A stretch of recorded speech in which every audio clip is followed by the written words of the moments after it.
السلام عليكم. لما بنسعى من الزحمة وبنتخنق من التكدس العمراني، رغبتنا في امتلاك منزل واسع بتزيد، وده اللي انا هقدمه لك النهارده حرفيا. عزبة على مساحة 3 فدان في اميز لوكيشن ممكن تسكن فيه على طريق مصر اسكندرية الصحراوي.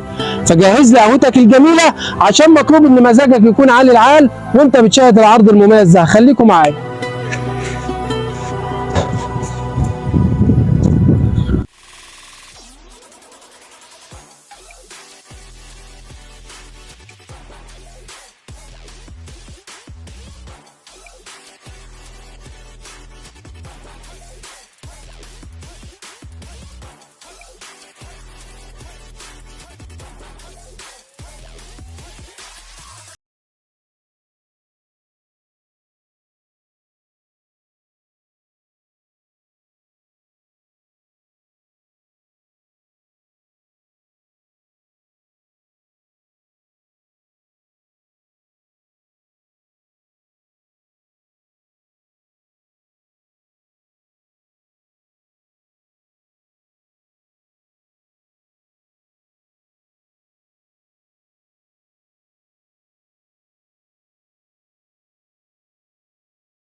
عليكم ورحمة الله وبركاته. متابعينا الأعزاء أينما كنتم، كل عام وأنتم بخير. قبل ما نبدأ معاكم تفاصيل العرض المميز، ما تنساش الاشتراك في القناة واللايك الجميل بتاعك علشان عروضنا تصلك باستمرار. احنا معاكم النهارده في لوكيشن من اميز مواقع مصر اسكندريه الصحراوي، كومباوند حدائق العزيزيه، على اللوكيشن بالظبط بعد مطار مدينه سفنكس الجديده وبعد هايبر 1 السليماني. احنا في الموقع بتاعنا عباره عن عزبه 3 فدان سكن، ولا اروع ولا اجمل من كده. عزبه ومنتجع بالكامل. اول ما دخلنا من البوابه بنلاقي الباركينج على ايدينا الشمال على طول، باركينج للسيارات بيسع ل5 سيارات، ثم وجه الفيلا الاماميه والباب الرئيسي المصدر بتاعنا، وعندنا باب التراس الخاص بالفيلا. طبعا عندنا كل حاجه النهارده مصممه ومنفذه بعنايه. التراس اللي احنا داخلين عليه ده بيدي للفيلا بتاعتنا طابع كلاسيكي مميز جدا. هو تراس سينمائي ينفع يكون لوكيشن تصوير، معمول بالطوب والحجر والخشب الارابيسك. يعني ده التراس بتاعك مطل على الجاردن، ومطل على برجوله، ومطل على حمام سباحه. الفيو بتاع التراس عندنا جميل جدا. كمان التراس ده بيسع لأكثر من 50 فرد، يعني ممكن ده حط عليه كراسي ترابيزات لما بتتفرد، بيسع لأكثر من 50 فرد. هنقف هنا وهنلف العدسة بتاعتنا يمين علشان نشوف الإطلالة على حمام السباحة من التراس بتاعنا. النخيل وحمام السباحة والبرجولات ما شاء الله عاملة شغل جميل جدا في المكان. هنخرج معاكم من التراس علشان نشوف باقي الانشاءات اللي معانا. كمان عندنا هنا حمام رجالي وحمام للسيدات وغرفة لتغيير الملابس. احنا لو هنركز في تصميم الابنيه اللي معانا، هو تصميم هاشمي، يعني حاجه مصممه ومنفذه بعنايه جدا. نلقي نظره كده على جوده التشطيب والتنفيذ الرائع اللي معانا.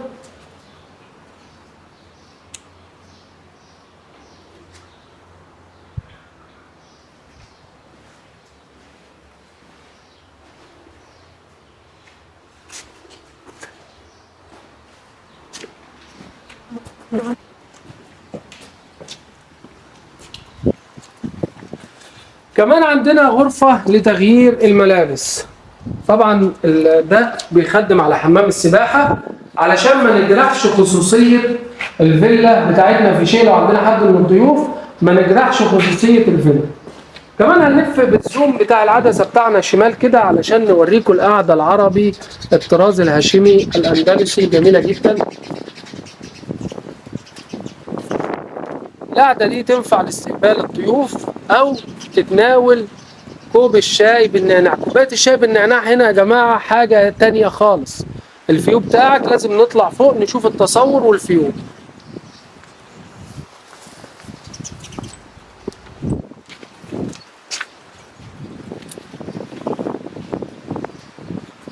يعني مثلا وانت معاك كوباية الشاي او كوباية فنجان القهوة بتاعك، ده شكل فيو النخيل، البرجولة، حمام السباحة، المية، كل حاجة من حلاوة ومعالم الطبيعة الجميلة موجودة بتتوفر معاك وانت بتشرب فنجان القهوة بتاعك.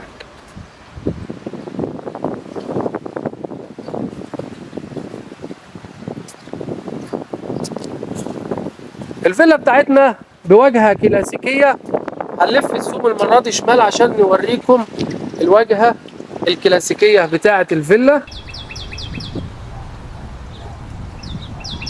وإطلالة مميزة على جاردن مساحة 3 فدان، وحمام سباحة كبير جدا عليه 5 برجولات، منها واحدة بار كافيه لتناول المشروبات. يعني انت العصير بتاعك هتاخده وانت في المية. ده بار كافيه وبيخدم على الحمام السباحة والطراز الكبير اللي موجود على حمام السباحة.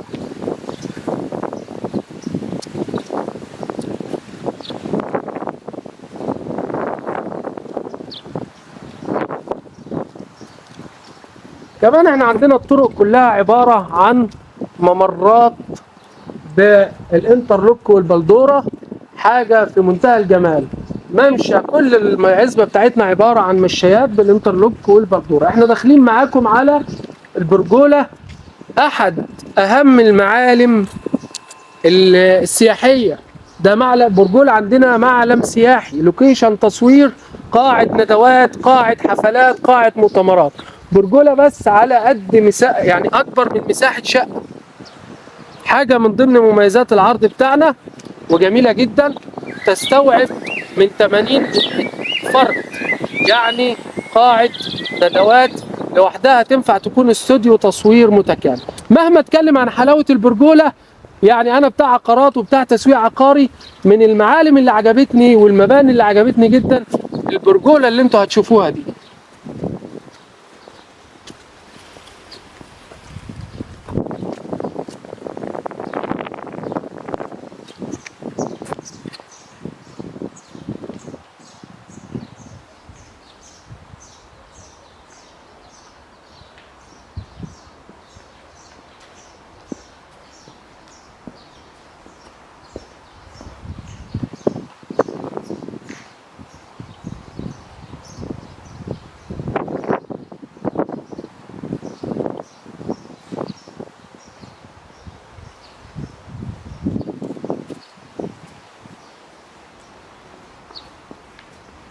كمان لما نخرج من البرجولة بتاعتنا هنبص نلاقي الممر ده بيودينا على المزرعة.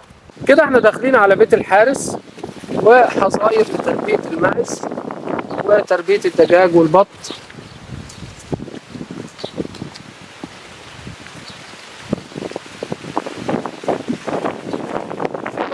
كمان عندنا مذبح للأضاحي. الأضاحي كلها صاحب المكان بيضحي هنا، وعندنا دي كلها بالشكل اللي أمامنا ده حظاير بالكامل. تعالوا نضرب جولة معاكم وبعد كده نطلع على غرفة السائق ونشوف الأفران اللي موجودة المندي.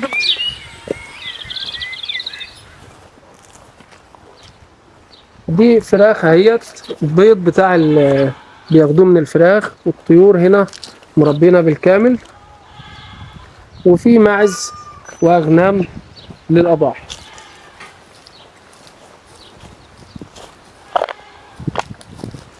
لو لفينا بالعدسة بتاعتنا زوم كده 360 درجة واحنا معاكم، هنلاقي على مرمى البصر نخيل وخضرة وزراعات، حاجة من الحاجات المريحة للأعصاب. يعني العزبة بتاعتنا اشتريها وانت مغمض.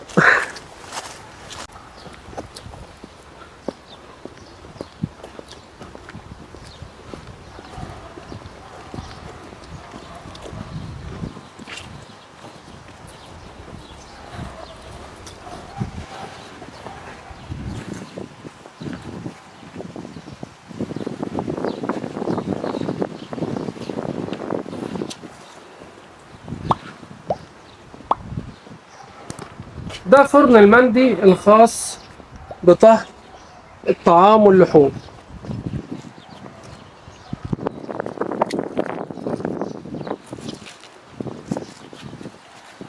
وده سكن للسائق، وينفع يكون سكن للدادة، وينفع يكون سكن للطباخ، تستغله أي استغلال أنت عاوزه. غرفة بحمام. اتفضل الفيلا بقى، نخش الفيلا معاكم من الداخل علشان نختم معاكم العرض بتاعنا المميز.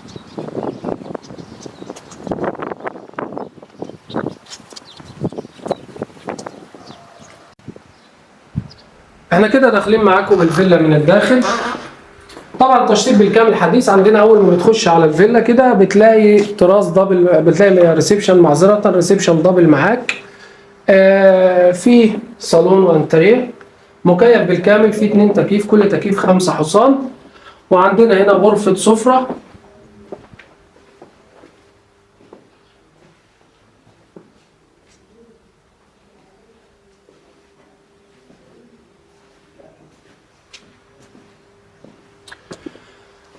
لو لفينا العدسة كده وفتحنا الستائر اللي معانا دي كده، هنلاقي الإطلالة بتاعتنا على الجاردن وحمام السباحة.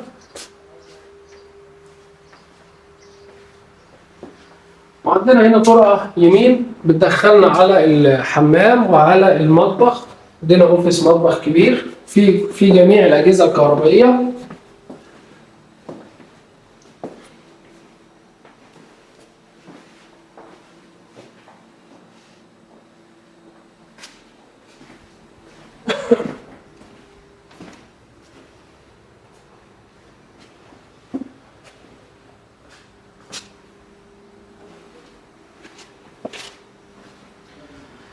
هنطلع معاكم الدور العلوي. عندنا الدور العلوي برضو مصمم ومنفذ بتصميم يعني كويس. عندنا في جناح خاص بالمالك، وعندنا في غرفة وحمام وليفنج.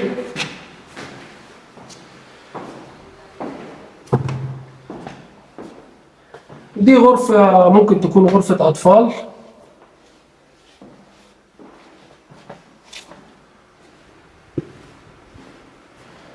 ده ليفنج اللي احنا فيه دوت.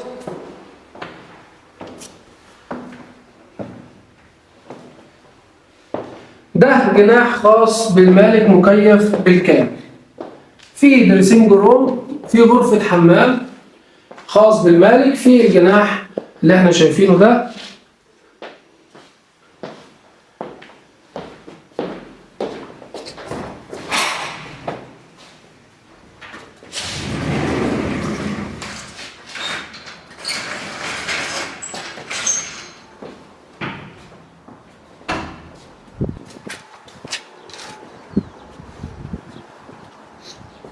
وده التراس خاص بالجناح بتاع المالك. طبعا احنا عندنا الطريق الصحراوي، احنا بيننا وبين الطريق الصحراوي 300 متر بالظبط. لو عملنا زوم كده هنشوف العربيات وهي ماشيه على الطريق الصحراوي. وده لوكيشن مميز يا جماعه، انت بعيد عن ضوضاء الطريق وفي نفس الوقت شايف الطريق من التراث بتاع البيت بتاعك.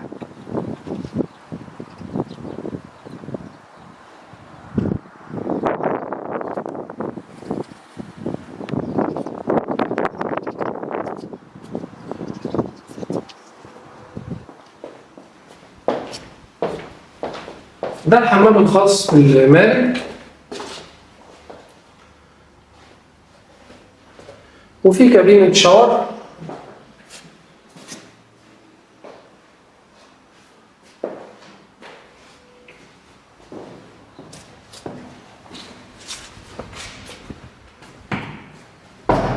وده حمام خاص بغرفة الأطفال.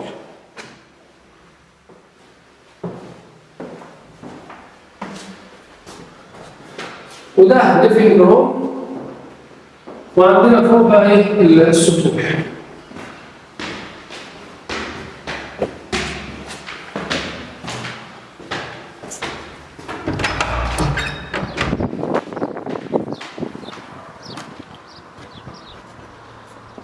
اللوكيشن يا جماعه احنا في كومباوند حدائق العزيزيه. كومباوند حدائق العزيزيه اللي هو بعد هايبر 1 السليمانيه. كومباوند حدائق العزيزيه يختلف عن جنة العزيزيه. كومباوند جنة العزيزيه اللي عند جرانة وعند المتحف الكبير، ولكن النماذج اللي فيه نماذج صغيره، فعملوا نماذج كبيره عباره عن عزب ومزارع للمساحات الكبيره. الناس اللي عاوزه تطلع من الزحمه والتكدس العمراني وتسكن في المساحات الخضراء الواسعه، عملوا نموذج تاني وسموه حدائق العزيزيه. احنا في الاوروبي جنب الهايبر جنب المطار. الملكيه بتاعتنا ملكيه نهائيه تصلح لتملك غير المصريين. السعر 11 مليون جنيه. ختاما ببلغكم تحياتي وتقديري، احنا سفنكس التسويق العقاري، واسف على الاطاله، ولكن كنت حابب ما اسيبش مكان مميز غير لما اعرض لكم كل التفاصيل. خالص تحياتي، والسلام عليكم ورحمه الله وبركاته.